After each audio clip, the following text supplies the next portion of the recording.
The town of North Berwick, 25 miles to the east of Edinburgh, is known as one of the best places in Scotland to spend the summer. It is famous for its beaches, golf courses and 4 offshore islands.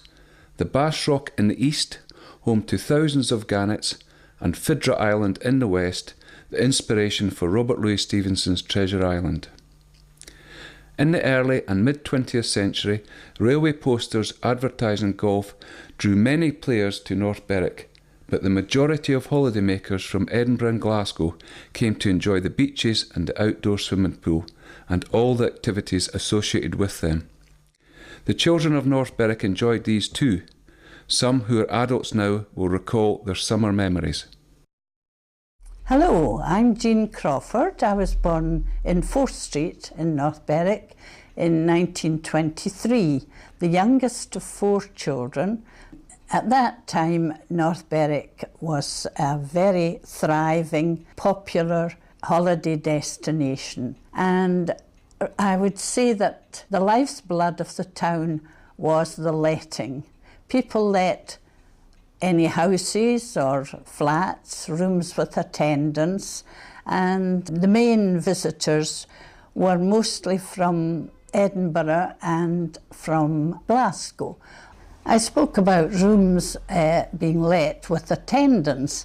This meant that the people who came and rented these rooms bought their food and brought it into the landlady, and were heard to say she would never have that at home, as they came in with something to be cooked and on the table at 5 o'clock, which was a near impossible task.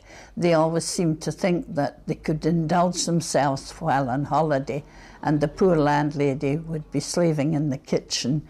And I think they probably would pay in these days about maybe £3 a week for rooms with attendance. I know we had a flat in our house which we let. It was a sizable flat, 2 bedrooms, kitchen, sitting room, bathroom, and the gate down onto the beach, as I've said before. And for the month of June, the rent for the flat was £10 for the month, £20 July and August, which were the peak season months of the year. We would all take holiday jobs, and it was my luck, I think, that I got one down at the swimming pool. I worked alternate days, 6 in the morning till 6 at night, and 9 in the morning till 9 at night. I was paid at that time £1 a week, and I felt I was very fortunate because I handed over my £1 to my mother. I got 2 and 6pence back, and that was my pocket money for the week.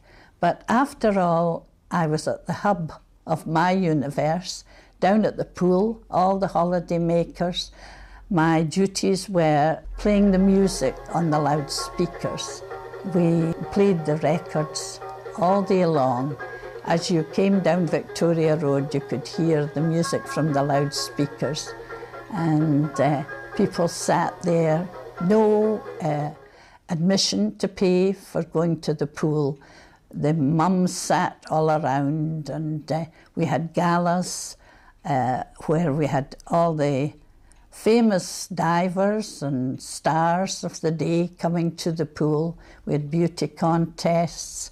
We had the cycle parade in the summer and fancy dress parade. The proceeds were always donated to the Royal Infirmary. The Pierrots had a show in the early evening, and then at 11 o'clock at night they had dancing, and lots of people did attend the dances at the pavilion. Of course, holiday makers, it was something else to do. There was also the cinema. They changed their bill 3 times a week.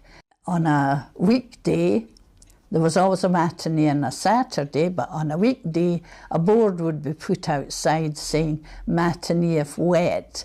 And if it was a dull day, everybody prayed it would rain before 2 o'clock so they could get to the matinee. There was lots to do, lots of little rowing boats for hire. I think it was about sixpence for half an hour to take out a rowing boat. There were the pleasure boats, the St Nicholas, the St Baldred, and latterly the Britannia, and they plied their way to the Bass Rock and to Fidra, and were kept pretty busy. And there was the putting greens, of course, the bowling green, and people never seemed to weary. I don't know if it's only now in retrospect that you remember the warm summer days and the sand hot beneath your feet. I suppose it's just wishful thinking, but you know, we seemed to be playing on the beach for hours and had to be called in at night by our parents to go home and get some supper and off to bed. But it was a very popular holiday resort, North Berwick. I'm Jim Hutchison, born and bred in North Berwick, born 1945. Majority of my childhood and early teen years were spent at the harbour. That was because the folks had bought a boarding house down in Victoria Road. It's called Belgrove at that time, 2 up from what's now the lifeboat station. As I got slightly older, I started to get more and more responsibility, as it were, within the boarding house. And I had certain jobs that I had to do, especially during the summer holidays. I would start at 6 o'clock in the morning and go up to Brodie's to get the rolls, and then bring the rolls back down for the breakfast. And then as I got older, possibly about 11-year-old, I would have to go up on the Saturday morning and pay the bills in all the shops. When you think about it, again, it wouldn't happen now, because I probably had something like £20-odd in my pocket, which was a lot of cash in those days, and I went round the various shops paying off the bills before we started buying again. All the bills had to be paid off weekly. It did result in slightly more pocket money than most, so I was quite lucky that way. Because of that, I started to save my pocket money up to buy myself a yacht, and I got what was the best yacht you could buy straight from a toy shop in those days, and that was the Ailsa yacht, which was made by Milbro. So we'd have the yacht competitions during the summer, presided over by Mr. Butterworth, who was also the Commodore of the Yacht Club at that time. We were split into classes. A was the largest yacht. My yacht went into class B, and then it went down to the smaller yachts. A good source of pocket money, because visitors didn't tend to know anything about sailing, and what they would do, no matter where the boat was supposed to go in the pond, they would just pull the sails as tight as they could, and then give it a massive push off as soon as we were told to go. We locals, who knew a bit more about sailing, knew how to set the sails, and knew that you just got the sails filled, held the yacht back, and as soon as it was go, you let it go. So there was a prize for racing, and that usually, unless you were up against some other locals, that was usually pretty straightforward winning that. There was also a prize for the best yacht. So I would simonise the deck and the hull of the yacht. Simonise the deck so that it shone a bit more than anybody else's. Simonise the hull because we believed that made it slip through the water just that bit easier. The sails would be washed by my mother in Daz or something that made it very, very white, and so the sails would stand out that little bit as well. And so it was usually an easy 2 and 6 for the best model and a fairly easy 2 and 6 for the racing. Changeover day was perhaps a highlight for me. This was when we'll say the Edinburgh people that had their holiday, they were leaving, the Glaswegians were coming along. I would stand around the hall. If I was unlucky, I'd just get a pat in the head and say, "We'll see you next year, son." But if I was lucky, I'd get 2 and 6 from them, just for being there. The funny thing was, the Glaswegians were always far more generous than the Edinburgh people. You got something from almost all of them when they were leaving. The Edinburgh people weren't quite so generous, I'm afraid. My name is Lyle Crawford. I am an accountant in North Berwick. I've been in practice here for many years, and indeed I was born in North Berwick just after the end of the Second World War. My father came from Rothsay in Bute, but my mother is very much a North Berwick native, and apart from war service years, she lived in North Berwick until she died in 2005. She was one of three sisters.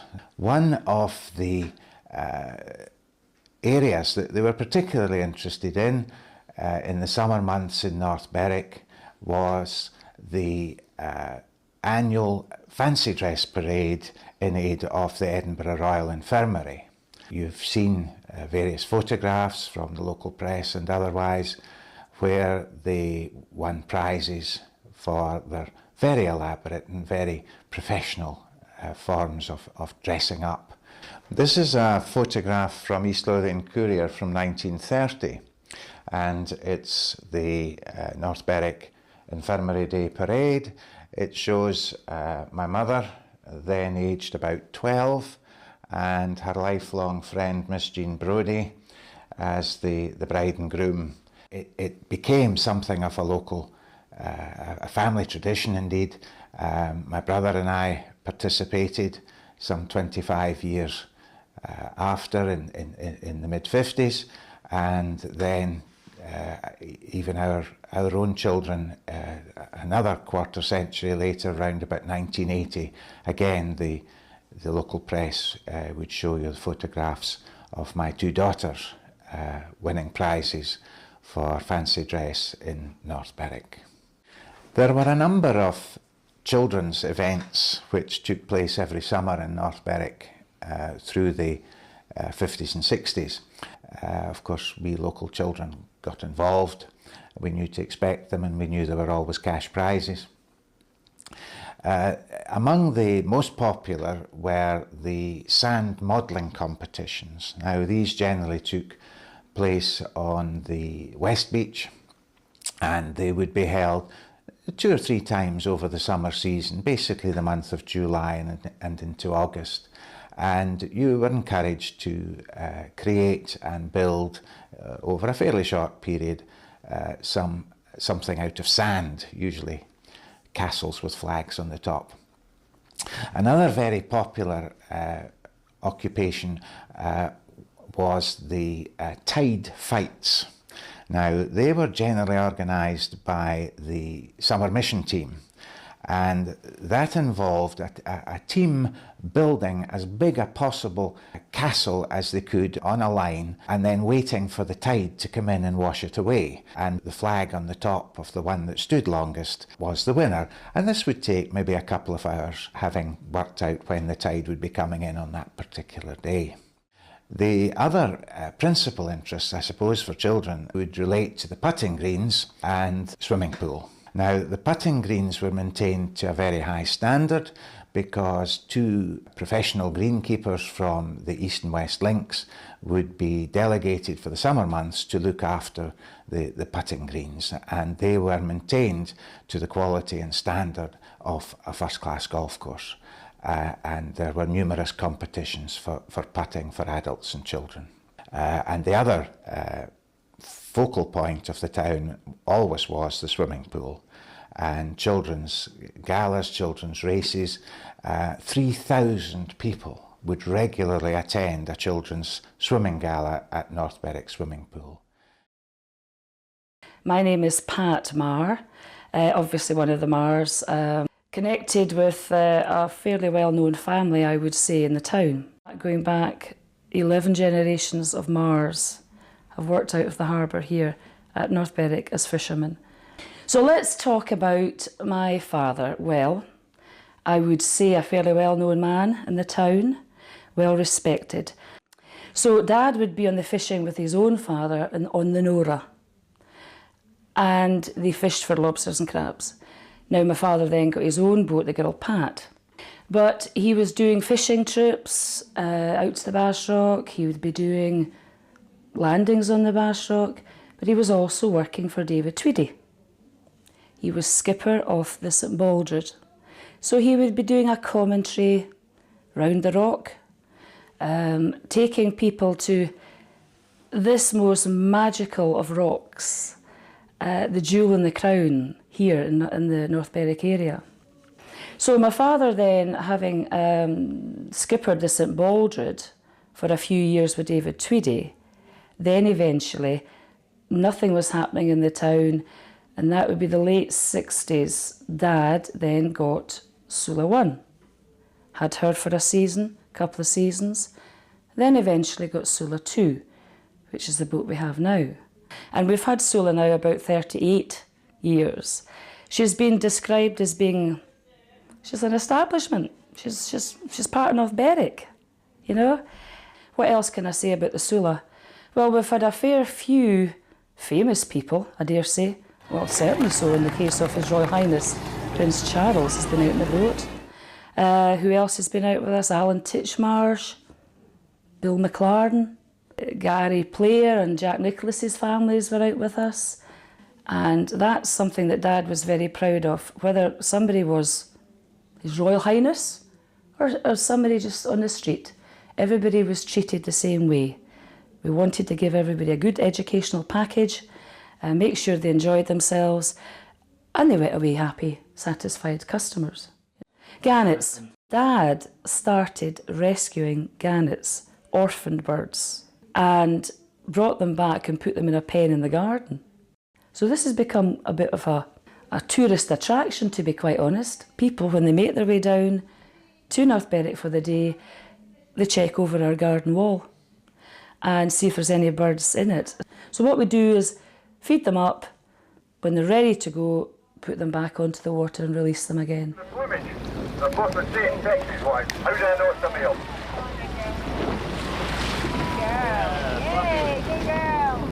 It's not so bad now, is it? There we are. Now, obviously, my love of the birds has really stemmed from my father.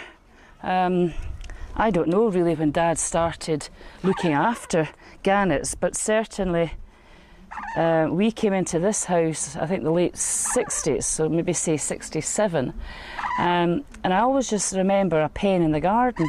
So as to exactly when Dad started, I wouldn't know. But his love of the gannets is obviously, you know, rubbed off onto me. So we've been running boat trips out round the Bass Rock and Craigleith since 1972 with Sula 2. When we got to the rock, Dad would give a commentary about the bass, its history, information about the gannets themselves, because obviously it's recognised as being the biggest single rock colony in the world. And so the bass is always featured, certainly, in the Mars. It's very much a main feature in our lives. I'm John Fergie. For a long time, I've had a deep interest in North Berwick, especially its social history from late Victorian times through to the early and mid-20th century. And on several occasions, I've arranged photographic exhibitions of those days. It has been great to hear of North Berwick as it was, told by these four people, Jean, Jim, Lyle and Pat, and their commentaries, together with the photographs, have brought to life what Jean told us, that during summertime, North Berwick used to be a very happy place either to live in or to visit, and indeed it still is.